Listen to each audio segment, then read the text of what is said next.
1951 में इंडिपेंडेंस के बाद भारत का पहला सेंसस हुआ था और 1961 में दूसरा। क्या इंडिया कंट्रोल में ग्रो कर रहा था या सिचुएशन हाथ से निकल गई थी?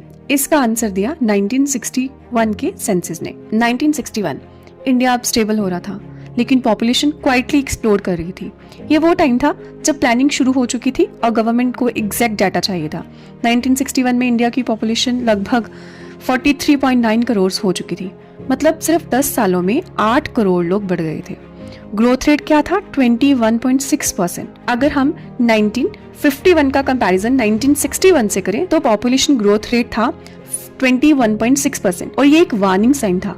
पॉपुलेशन पहली बार इतनी फास्ट स्पीड से बढ़ रही थी। जेंडर सिचुएशन भी कुछ खास इंप्रूव नहीं हुई थी। अब 1000 मेल्स के पीछे 941 फीमेल्स थी, यानी इम्बैलेंस अभी भी एग्जिस्ट करता था। लेकिन एक पॉजिटिव चेंज भी था, लिटरेसी रेट बढ़ के 28.3% हो चुका था, मतलब अवेयरनेस बढ़ रही थी। एजुकेशन धीरे धीरे स्प्रेड हो रहा था। इंडिया धीरे धीरे सिटीज की तरफ भी बढ़ रहा था। अर्बन पॉपुलेशन 18% और रूरल पॉपुलेशन 82% हो चुकी थी। अभी भी गांव डोमिनेट कर रहे थे, लेकिन सिटीज ग्रो करना शुरू हो चुकी थी। ज़्यादा लोग अभी भी एग्रीकल्चर पे डिपेंडेंट थे, लेकिन इंडस्ट्री का कॉन्सेप्ट स्लोली स्लोली भारत में घर कर रहा था। 1961 का सेंसस एक टर्निंग पॉइंट था। गवर्नमेंट को क्लियर सिग्नल मिल रहा था कि पॉपुलेशन कंट्रोल करना बहुत ज़रूरी है। इसी टाइम से फैमिली प्लानिंग जैसे आइडियाज सीरियसली लिए गए।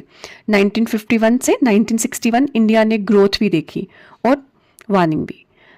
अब आप बताइए, आप क्या सोचते हैं, पॉपुलेशन ग्रोथ ब्लेसिंग है या एक प्रॉब्लम? कमेंट ज़रूर कीजिए।